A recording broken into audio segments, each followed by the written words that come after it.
7월 마지막 주입니다. 우리 가장 무더운 계절 한복판에 우리가 와 있습니다.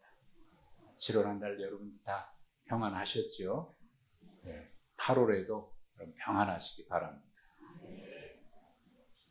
오늘 3교구가 찬양을 해주셨는데 그 찬양의 가사 내용이 오늘 말씀하고 관련이 있어요.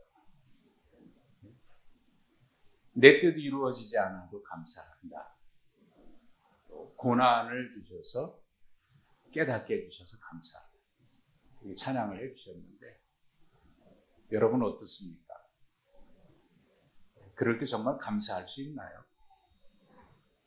내 뜻 이루어지지 않고 고난을 통해서 우리가 깨닫는 게 많기는 하지만 그래도 감사할 수 있나요?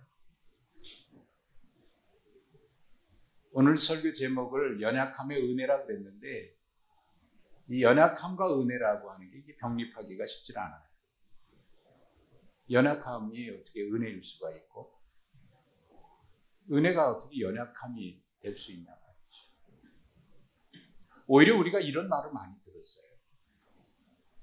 역사는 승자의 기록이다. 네? 승자가 정이다. 사람들은 승자만 기억하지 패자는 기억하지 않는다. 익숙한 말 아닙니까? 여러분 어때요? 이 말에 여러분 동의가 됩니까? 동의하실 수 있습니까? 아니 이 말이 혹시 이상하게 들립니까? 우리가 많이 들었던 이야기고요. 이상하게 들리지 않는 것은 우리가 그렇게 살아왔고 그런 가치관 속에 살아왔기 때문에 그래요. 그래서 우리가 살면서 연약함이 있다 그러면 그걸 드러내는 사람은 없습니다. 어떻게든지 감추려고 하고요.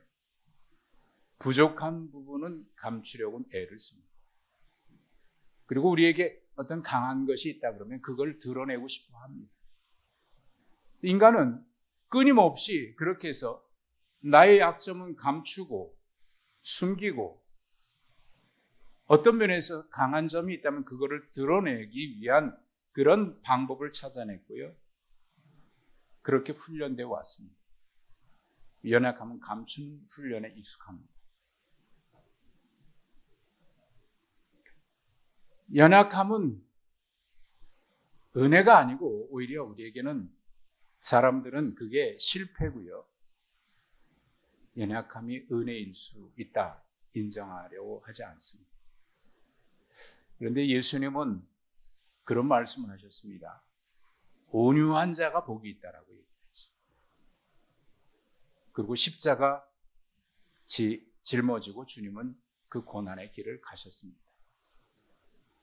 그렇게 해서 참된 승리의 길을 걸어가십니다. 오늘 바울 사도의 이 말씀은 그 말씀하기 전에 11장 30절에 바울 사도 이런 고백을 했어요. 내가 부득불 약한 것을 자랑한다. 약한 것을 자랑한다. 그리고 오늘 함께 읽으셨던 말씀의 마지막 구절에 보면은 내가 약한 그때에 강하다 그런 얘기를 했습니다. 누구나 감추고 싶어한 일인데 바울 사도는 오히려 그걸 강하다고 얘기해요. 약할 때 강하다. 약한 것을 자랑합니다. 이상한 논리입니다. 어리석은 이야기입니다. 그래서 바울 사도의 그 11장 1절부터 12장 오늘 본문까지는 11장 1절에 나의 어리석은 것을 좀 용납하라 그렇게 시작이 되는데 거기부터 오늘 본문까지를 바울 사도의 어리석은 연설 혹은 어리석은 자랑이라고 이렇게 얘기를 해요. 왜 그러냐면 남들은 감추고 싶은 것을 드러내거든요. 감추고 싶은 것을 오히려 자랑한다고 얘기하거든요. 바울 사도가 가지고 있었던 원칙과 같은 자기가 정한 기준이 있었습니다. 그 기준이 뭐냐면 고린도후서 10장 18절에 나오는데 옳다 인정함을 받는 것은 자기가 옳다고 인정해야 옳은 게 아니고 주님 앞에 설 때 주님께서 인정하실 때 그게 진짜 옳은 것이다. 이게 바울 사도가 가지고 있었던 생각입니다.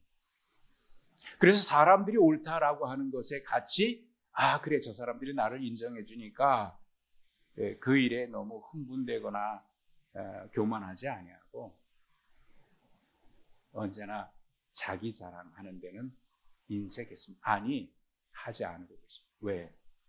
내가 자랑하는 게 진짜가 아니고 주님이 진짜라고 할 때 그게 진짜이기 때문에. 그게 바울 사도가 가지고 있는 원칙, 자기 스스로 정한 기준입니다. 이것은 주님을 만난 이후로 그가 결심한 것입니다. 주님이 그렇게 걸어가셨기 때문에. 이런 바울 사도의 생각은 우리에게 익숙했던 승자 독식의 원리라든지 역사는 승자의 기록이라든지 승리가 정의라고 하는 그런 이 시대의 가치관과는 배치되는 이야기죠. 그래서 바울 사도의 이야기는 어리석은 연설일 수밖에 없는. 그래서 그는 스스로 내가 어리석은 자랑을 한다라고 이야기를 했습니다. 예수 믿는 사람들은 간증이라는 것을 얘기해요. 간증은 신앙생활하면서 내가 경험했던 어떤 영적인 체험들을 이야기하는 것을 간증이라고 얘기합니다. 오늘 본문에는 바울 사도가 두 가지 영적인 체험을 이야기하고 있습니다. 먼저는 1절부터 6절까지 기록되어 있는데 14년 전에 바울이 경험했던 이야기를 합니다. 셋째 하늘에 이끌려갔다라고 얘기를 합니다. 여기서 셋째 하늘이라고 하는 것은 하나님이 계신 곳을 얘기하고 4절에 낙원이라고 바꿔서 표현했던 그곳입니다. 달리 표현하면 천국을 경험했다라고 이야기할 수 있겠습니다. 근데 이 말을 하면서 2절과 3절에 보면 그가 몸 안에 있었는지 몸 밖에 있었는지 나는 모르거니와 하나님은 아시느니라 라는 말을 두 번씩이나 반복을 해요. 무슨 얘기냐 하면 몸으로 이끌려서 하나님 계신 곳에 간 것 같기도 한데 또 그런 것 같지는 않고 또 꿈인 것 같은데 꿈은 아니고 생시인 것 같은데 생시도 아니고 그런데 정확하다는 거예요. 그런데 분명하다는 거예요. 여러분 이게 무슨 말인지 이해가 되십니까? 꿈인 것 같아요. 근데 꿈이라고 하기에는 아니에요. 너무나 분명해요. 그렇다고 실제 겪은 일이냐? 그것도 아닌 거예요. 그런데 단지 그거 환상이야 라고 이렇게 치부하기에는 너무나 분명한 거예요. 그런 이야기를 지금 하고 있는 겁니다. 그곳에서 사람이 말로 표현할 수 없는 놀라운 말을 들었다고 얘기하는데 얼마나 놀라운 이야기인지 사람의 말로서는 도저히 표현 불가능하다. 그런 이야기를 들었다는 겁니다. 자, 여러분이 이런 경험을 했다 그러면 어떨 것 같아요? 자랑하고 싶지 않겠습니까? 이런 일이 있었다고 아마 말하고 싶어서 입이 근질근질할 거예요. 근데 이걸 바울 사도가 14년 전에 경험했다는 거예요. 근데 지금까지 한 번도 얘기한 적이 없어요. 그러다가 오늘에서야 비로소 이 이야기를 하고 있습니다. 또 7절 이하에서는 또 다른 경험을 이야기하는데 응답받지 못한 기도 이야기를 해요. 바울 사도는 본문에서 육체의 가시가 자기 몸에 있었다고 얘기를 했습니다. 아마 질병인 것 같아요. 학자들은 바울 사도가 다메섹 도상에로 가다가 거기서 부활하신 주님을 만날 때에 하늘에서 아주 찬란한 빛을 태양빛도 아니고 사람이 어떻게 빛을 비춰도 그렇게 빛게 할 수 없는 그런 아주 찬란한 빛을 경험을 하거든요. 그 일을 겪고 난 뒤에 바울 사도가 눈에 안질이 생겼다. 그래서 평생 제대로 보지를 못하고 눈이 늘 침침하게 그렇게 살았을 것이다. 그래서 그에겐 평생 안질이 있었다. 그렇게 얘기하는 학자들이 있습니다. 또 반면에 바울은 간질을 앓고 있었다. 평생 간질 때문에 고생했다. 이렇게 이야기하는 학자도 있습니다. 그러나 여기서 말하는 이 육체의 가시가 질병을 말하는 것은 틀림없는 것 같은데 어떤 병인지는 정확치 않습니다. 다만 바울은 이 육체의 가시를 뭐라고 표현했냐면 사탄의 사자라고 표현했습니다. 사탄의 사자. 그 얘기는 무슨 얘기냐면 그만큼 고통스러웠다 그 말입니다. 그만큼 힘들고 그 질병 때문에 고생했다 그런 얘기를 하는 겁니다. 그래서 바울 사도는 이 문제를 가지고 하나님 앞에 3번 기도했다고 해요. 그런데 하나님이 응답하지 않으셨다는 겁니다. 이게 오늘 본문에 나와 있는 바울이 경험한 2가지의 영적 체험입니다. 자, 여러분 같으면 이 2가지 중에서 어떤 것을 이야기하고 싶어 할까요? 뭐 무르나 많았죠. 아무도 쉽게 경험하지 못했던 신비한 경험, 그거 이야기하고 싶지 않겠습니까? 오히려 기도했는데 응답되지 않았다. 그래서 여전히 나는 그 질병을 가지고 살고 있다. 고통스러운 질병, 사탄의 사자라고 얘기할 만큼 그렇게 힘든 질병을 앓고 있다. 여러분, 이거 자랑하겠습니까? 간증한다 그러면 여러분 어떤 거 간증하겠어요? 내가 예전에 천국을 경험했어. 그 이야기 하고 싶지 않겠어요? 응답받지 못한 기도를 누가 간증하겠습니까? 자랑거리가 될 수 없는 응답받지 못한 기도, 해결되지 않는 문제 때문에 여전히 그 문제 때문에 갈등하고 있고 고민하고 있는 이 문제. 근데 이 이야기를 자랑해요. 자랑할 뿐만 아니라 오늘 본문에서 뭐라고 얘기하냐면 오히려 이것 때문에 기뻐한다고 얘기합니다. 여러분 그럴 수 있겠습니까? 그런데 오늘 그동안 14년 동안 한 번도 얘기하지 않았던 이 신비한 셋째 하늘을 경험한 이 이야기를 시작합니다. 왜 이야기를 하는 것일까?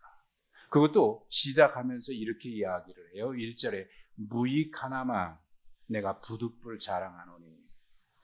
무익하다는 거예요. 그것도 부득불 어쩔 수 없어서 자랑한다라고 얘기합니다. 그리고 이 이야기는 분명 바울이 자기가 경험했던 이야기를 하는 것이 틀림없는데 마치 다른 사람이 경험한 것을 이야기하는 것처럼 내가 아는 한 사람이 있는데 그리스도 안에 있는 한 사람이다 라고 이야기를 해요. 제3자처럼 말이죠.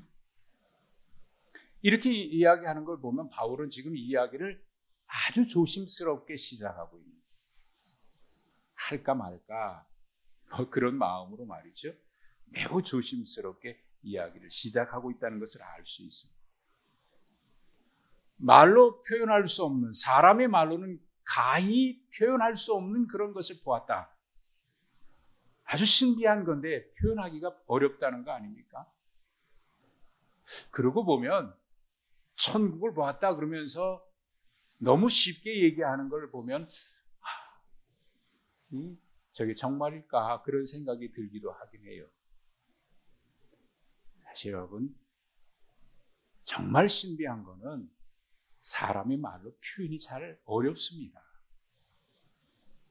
아니 그것뿐만 아니라 여러분이 어떤 그 감동을 받았다고 하십시다. 뭐 신비한 경험까지는 아니라고 하더라도 어떤 일에 감동을 받았다고 하면 그 감동이 말로 표현이 제대로 될까요? 표현할 수는 있겠습니다. 그런데 표현하는 순간 그 감동이 제대로 전달이 안 돼요. 제가 늘 고민하고 있는 게 이겁니다. 말씀을 묵상하는 가운데 깨달은 것이 있는데 그때는 막 얼마나 제 마음이 뜨거운지 몰라요. 이걸 어떻게 우리 교인들에게 이 기쁨과 이 감격을 제대로 표현할 수 있을까? 잘 안 돼요. 그래서 제가 부러운 사람들이 있는데 시인입니다. 시인들은 어떻게 그렇게 아름다운 말로 짧은 설명이 길지도 않잖아요. 한 단어 가지고 한 문장 가지고 어떤 것을 딱 이야기하는데 이야 정말 멋있다. 그래서 설교자는 시인이 되라고 그러는데 저는 시인까지는 아직 안 됐어요. 정말 감동받았을 때 그 말로 잘 표현이 안 됩니다. 표현은 할 수 있겠으나 하다 보면 그 감동이 줄어들고요. 또 글로 쓰면은 그 감격이 그냥 밋밋해져요. 말로 표현할 수 없는 것, 그것을 지금 이야기합니다. 그런데 그 이야기를 하려고 하다가 그만둬요. 자세한 설명을 하지 않고 그 이야기만 하고 중단해버립니다. 그러면서 5절에 이런 사람을 위해서는 자랑하겠으나 나를 위해서는 약한 것들을 위해 자랑하지 아니하리라. 이렇게 얘기합니다. 그 이유를 6절에서 알 수 있습니다. 왜 그렇게 했냐면 6절에 누가 나를 보는 바와 내게 듣는 바에 대해서 지나치게 생각할까 봐 두려워서 그랬다. 이런 간증을 들으면요, 사람들의 반응이 나타납니다. 야, 저 사람 어떻게 저런 대단한 경험을 했지? 정말 영적인 사람이야. 대단한 사람이야. 영적으로 깊이가 있는 사람. 사람들이 그 간증을 들으면 그 사람에 대해서 그렇게 생각하기 시작합니다. 바울도 그런 경험을 했어요. 사도행전 14장에서 루스드라에서 나면서부터 한 번도 걸어보지 못했던 안진뱅이를 바나바와 함께 고친 적이 있습니다. 그랬더니 그 일이 있고 난 뒤에 사람들이 바울에 대해서, 바나바에 대해서 이렇게 말하기 시작합니다. 아, 바나바는 저 신이야. 바울도 신이야. 그래서 두 사람에 대해서 헤르메스와 제우스라고 얘기를 합니다. 헬라 문화권 속에 있었던 사람들이니까 바울과 바나바를 가리켜서 제우스나 헤르메스 신이라고 이야기하기 시작한 겁니다. 그러자 바울이 뭐라고 얘기합니까? 여러분 그러지 마십시오. 나는 여러분과 똑같은 연약한 인간입니다. 나는 신이 아닙니다. 사도행전 3장에는 바울과 베드로와 요한이 예루살렘 성전으로 올라가다가 미문 곁에서 늘 구걸하는 한 사람을 만나죠.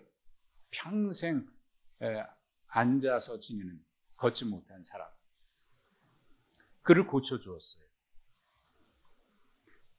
사람들이 이 일을 보면 놀랍게 여기는 것은 당연하겠죠.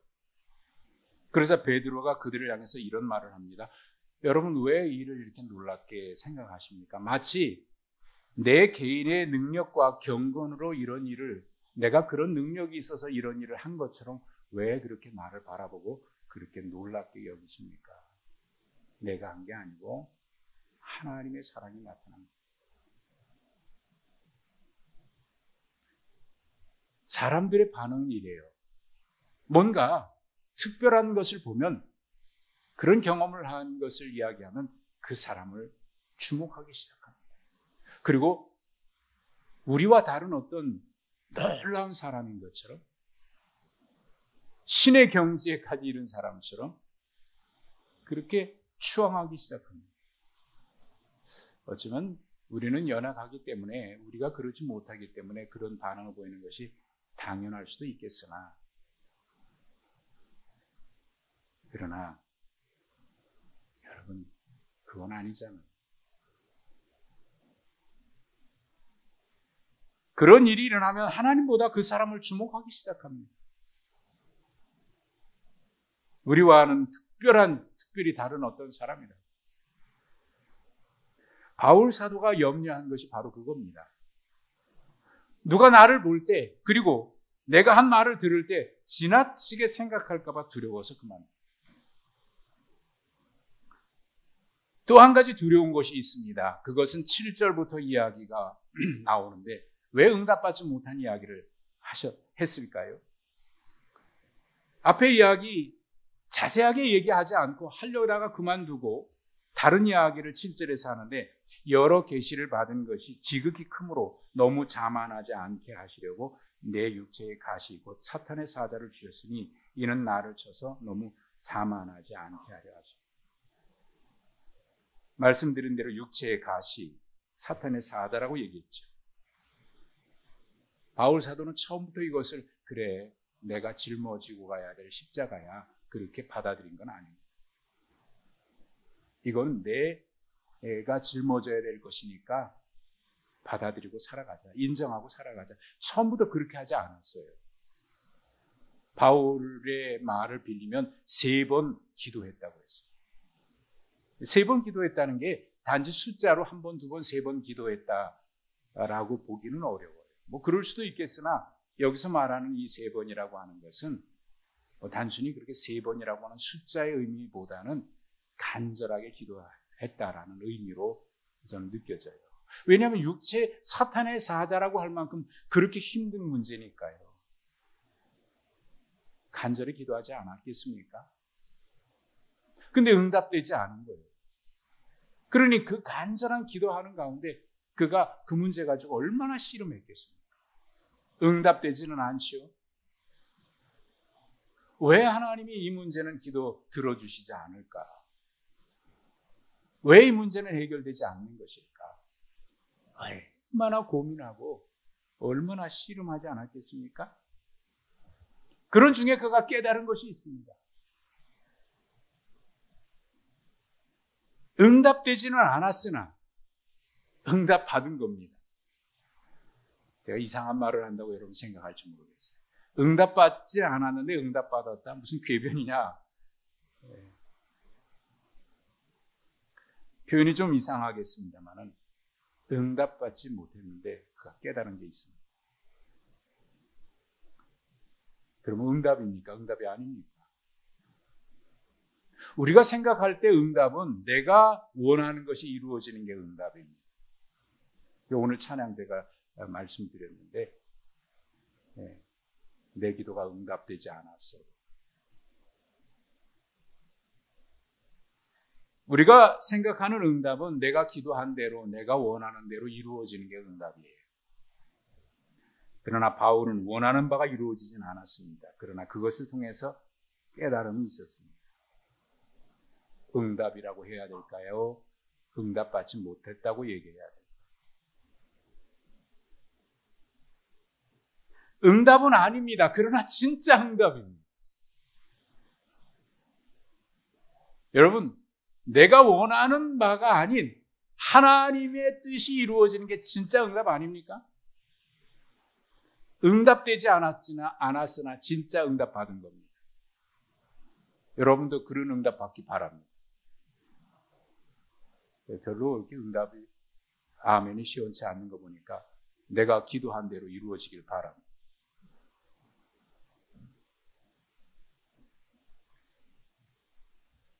응답되지 않았지만 진짜 응답이에요. 아니 이거는 응답이라고 단순히 말하는 것 그 이상의 응답입니다.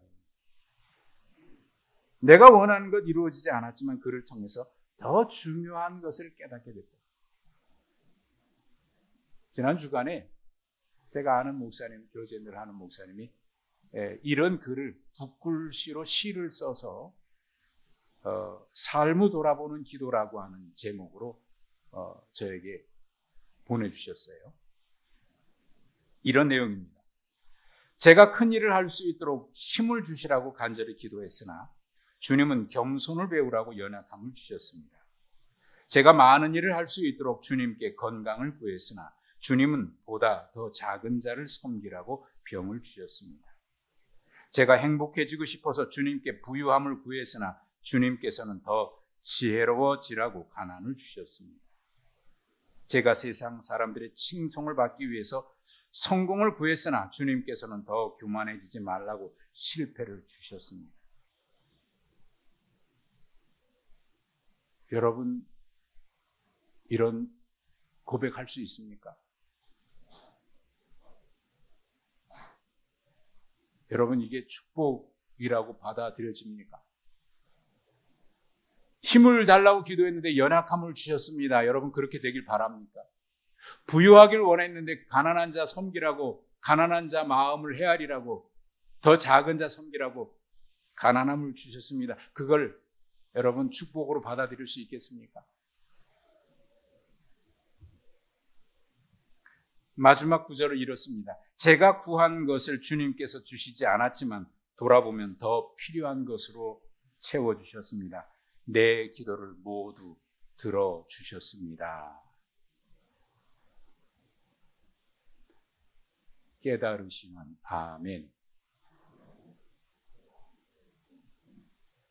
쉽지 않아요. 아멘 하지만 여러분 속으로는 그럴 거예요. 아니지. 받아들이지 쉽지 않습니다.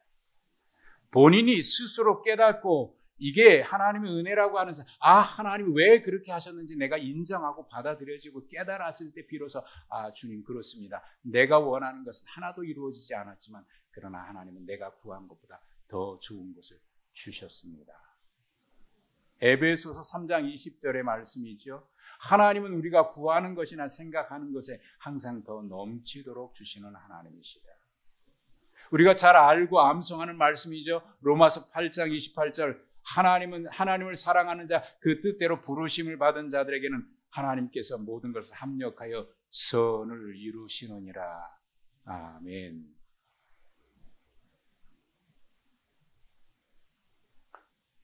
바울이 깨달은 것 이겁니다. 하나님께서 바울에게 응답하신 겁니다. 내 은혜가 내게 족하도다. 내 능력이 약한 데서 온전하여 짐이라. 더 구하지 말아라. 원하는 바는 이루어지지 않았지만 하나님의 거절을 통해서 그는 깨달았습니다. 그래서 9절 하반전에 그는 이렇게 고백합니다. 이는 그리스도의 능력이 내게 머물게 하려 함이라. 그러므로 그리스도를 위하여 나의 약한 것들, 능력과 궁핍과 박해와 곤고를 기뻐하노라. 바울은 사탄의 사자라고 얘기를 했습니다. 그렇다고 우리가 앓고 있는 모든 질병이 다 사탄의 사자는 아니에요. 왜 그렇게 표현했냐면 말씀드린 대로 그렇게 힘들었다는 거예요. 그렇게 고통스러웠다는 거예요.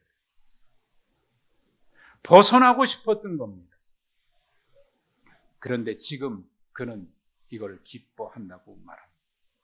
이루어지지 않았지만 기뻐하고 있다는 겁니다. 왜요? 진리를 깨달았기 때문입니다. 여러분, 이게 진짜 응답받은 거 아닙니까? 이게 진짜 응답. 이걸 부인하고 싶은데, 평생 아니라고 하고 싶은데, 나중에 가서야 사람은 깨달아요. 건강할 때 깨닫고 평안할 때 깨달으면 얼마나 좋을까요? 그러나 사람은 참 지혜롭다고 얘기하는 우리 스스로가 지혜롭다고 하면서도 정말 어리석은 것은요. 정말 중요한 것은 있을 때 깨닫지 못하고 없어져야 비로소 깨닫더라고요. 여러분 건강이 중요하지요. 우리는 다 부인할 수 없습니다. 그런데 이거 언제 건강이 중요하다는 것을 비로소 깨닫습니까? 건강을 잃고 나서야 그래 건강이 축복이었구나라는 것을 알아요. 있을 때는 감사한 줄 몰라요. 유행가 가사를 빌려서 표현해서 죄송합니다만 있을 때 잘해. 있을 때는 안 해요. 있을 땐 감사하지도 못해요. 있을 땐 행복한지도 몰라요. 잃고 나서 그게 축복이었구나. 그게 축복. 자, 옆에 있는 분들하고 이렇게 얘기하십시오. 있을 때 잘합시다. 아니, 당신 말고 내가 그렇게 하겠습니다. 있을 때 잘하라고 누구에게 얘기하지 말고 내가 있을 때 잘하겠다 그 얘기.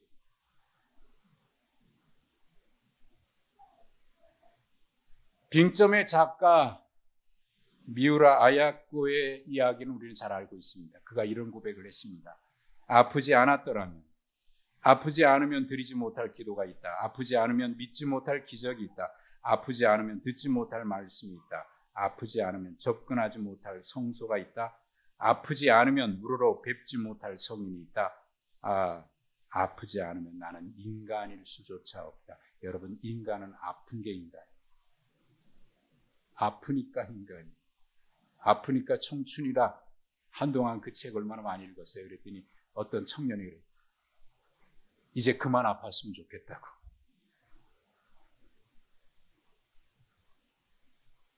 인간은 연약한 존재이고 실수할 수밖에 없는 인간입니다. 그러나 연약해지기를 원하는 사람은 한 사람도 없습니다. 연약함을 자랑하는 사람도 없습니다. 누구나 강해지기를 원하고 강해질 때 자랑합니다. 그러나 강해지기를 원할수록 인간은 연약함을 더 알게 될 뿐입니다. 반면에 인간은 자신의 연약함을 깨닫고 연약함을 받아들이고 인정할 때 비로소 강한 자가 됩니다. 완벽한 인간이란 부족함이 없는 사람이란 뜻이 아닙니다. 완벽한 인간이란 그 자체로 인간적으로 불완전하고 연약한 존재라는 뜻입니다. 이게 완벽한 인간이란 말입니다. 우리 모두는 강해지기를 원합니다. 그러나 강함이 다 축복은 아닙니다. 우리는 다 연약함이 있습니다. 그러나 연약함은 다 저주가 아닙니다. 연약함을 통해서 하나님의 깊은 은혜를 깨달았다면 그것이 진짜 응답이고 축복입니다. 중세의 신비가인 마에스터 에크하르트라고 하는 신앙인이 있습니다. 그가 이런 얘기를 했습니다. 하나님의 위대하심을 맛보려거든 먼저 자신의 연약함을 맛보아야 한다. 평안할 때 깨달으면 참 좋겠습니다.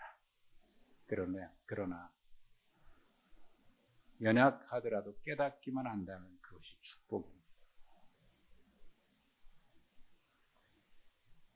깊은 진리를 깨달은 사람을 보면 다 연약한 중에 깨달은 사람들입니다. 인생의 깊이를 알려면 연약함도 경험해봐야 인생의 깊이를 압니다. 그래서 10절 끝에 바울 사도는 이렇게 고백을 했습니다. 그러므로 내가 그리스도를 위하여 약한 것들과 능욕과 궁핍과 공고를 기뻐하노니 이는 내가 약한 그때의 강함이라. 이는 내가 약한 그때의 강함이라. 여러분, 바울 사도의 고백인데 우리의 모두의 고백이기를 바랍니다. 저의 고백이기도 하고 우리 모두도 이렇게 고백할 수 있기를 바랍니다. 약하다고 여러분 열등감에 빠지지 마시고요. 부족하다고 신세 한탄하지 마시고 남들보다 가진 것이 없다고 남들 부러워하지 마시고 내 은혜가 내게 족하더라. 오늘도 감사하면서 그렇게 살아갈 수 있기를 주님의 이름으로 축복합니다. 하나님 아버지 감사합니다. 깨닫게 해주셔서 감사합니다. 알게 해주셔서 감사합니다. 이제 고백하게 하시고 그렇게 살아갈 수 있게 하여 주시옵소서. 예수님의 이름으로 기도하옵나이다. 아멘.